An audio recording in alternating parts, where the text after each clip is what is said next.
Hello and welcome. My name is Martin and I make weekly English teaching videos. If you're new here and you want to become a better English teacher, then hit the subscribe button and let me know in the comments where you're from. Back in 2020, the world was hit with a global pandemic, and here we are now, still in the middle of a global pandemic. But what happened was that the majority of educators and teachers were forced into a position to teach for emergency purposes remotely and online. Many teachers, including myself, over the spring and the summer, were really unaware of what was the best practice for teaching remotely. A lot of educators have been involved with technology and classrooms, but not really to the extent of what was seen back in 2020. Personally, I spent the summer teaching a pre-sessional course and really experimenting and working out what is best practice when it comes down to online teaching. So in this video today, I'd like to share with you what makes an excellent online English teacher. The first advice that I would recommend for any teachers new to the field of online education is to try and foster an environment that creates a virtual community. If you're teaching face-to-face, it's essential that you create an environment which offers some sense of community and society within that classroom. And everybody is taught on their initial teacher training course to develop this rapport with their students. Essentially, it's to develop that community that educators and learners have to fit in with one another. As a teacher, it's essential, especially online, to create a virtual community. And there's different aspects that you can aspire towards when you're creating this virtual community. One thing that I would recommend for newly experienced online teachers is to create a virtual environment where students can share who they are and what they like and what they dislike.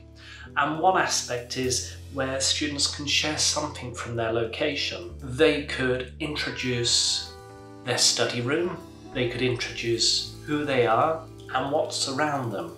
They could also take you on a tour of their room and a tour of their neighbourhood.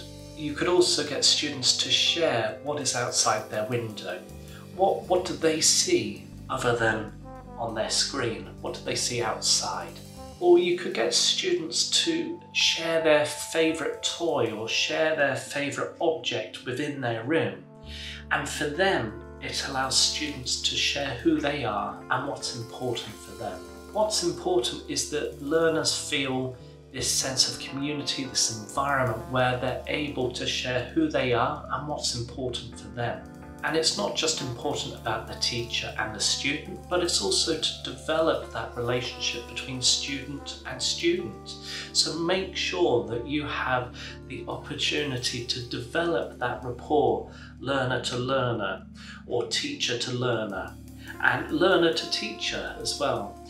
And this environment, this community spirit that you're trying to replicate virtually will actually benefit you. And so one thing that you could do when you're teaching for your first lesson is to try and share an activity where students share what's important for them, or share their neighbourhood, or share where they are from. And as a teacher, you could also include a video introducing yourself and what's important for you, or what's in your hometown, what they can do, what they can't do, and that sort of thing. And this would really help break down that virtual barrier, that remote barrier that you may have. The second bit of advice that I have for newly experienced or new online English teachers is to try and offer an opportunity for individual tutorials for students. If you're going to be teaching remotely to a group of students, say you have 15 students, all you're going to see on your screen are a portrait of pictures and students responding to what's going to be happening in the classroom. But what some teachers may forget is that there are 15 individual students sitting there in front of their devices, their laptop or their tablet. And what is vital is that you try and connect individually with each student. Take time to offer individual feedback and tutorials to each student and schedule it into your lesson planning. So whilst one group are doing an activity, you can schedule yourself in to a tutorial individually, put other people into a waiting room, and then you give one-to-one feedback or tutorials or receive information from the student as well. The added benefit of a tutorial is that it's not just going to be one way, teacher to student, the feedback, but it allows and fosters an environment where the learner, the student, can offer advice to the teacher.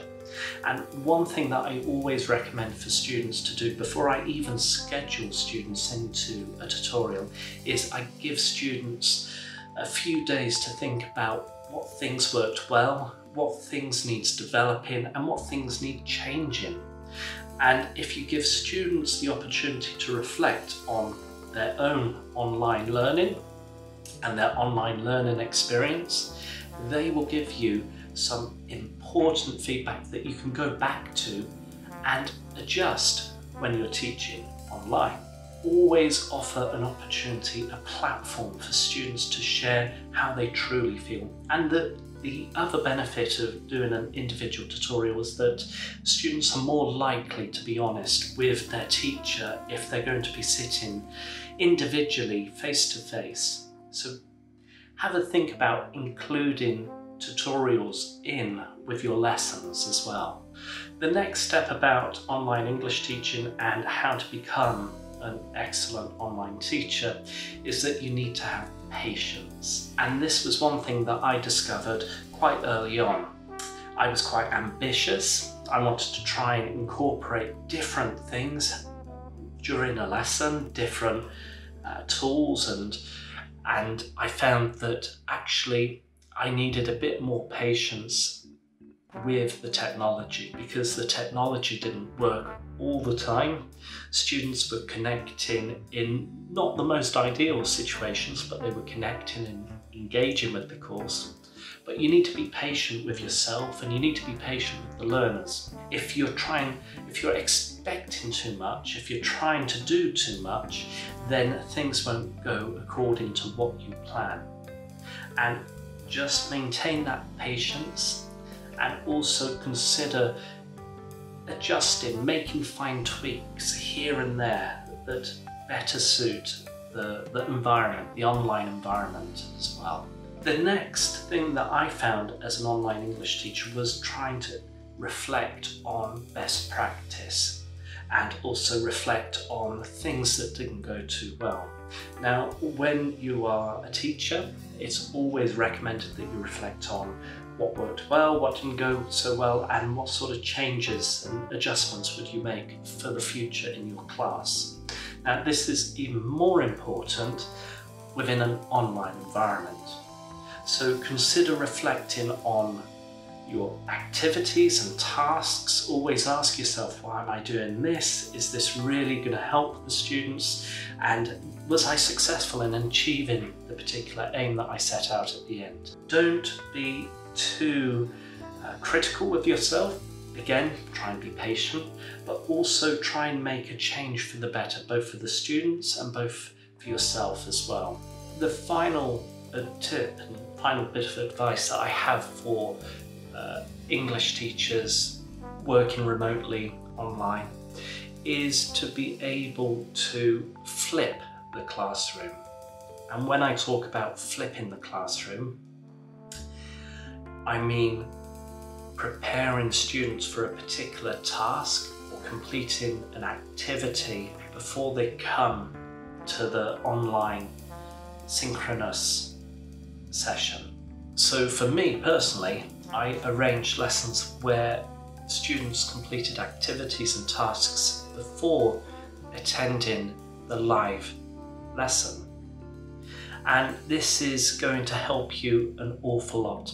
Otherwise, you may find yourself, if you don't flip that lesson, if you don't put the lesson back to front in a way, that you are going to be talking an awful lot and presenting and lecturing students on particular areas, whether it's English or EAP or whatever the subject or topic is.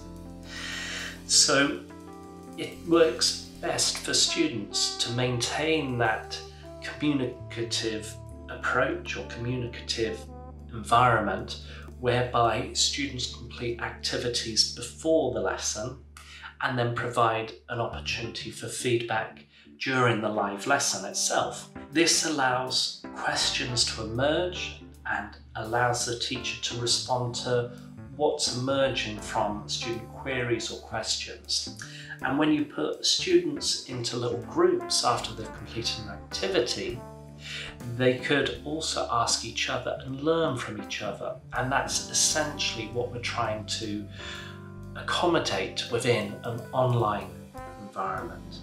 As always, I would recommend that you try, you reflect, you react to what's happened in the class, and also seek advice, not just from the students, but other teachers as well. Share with that colleague difficulties that you find, and that colleague will also offer their advice and tips.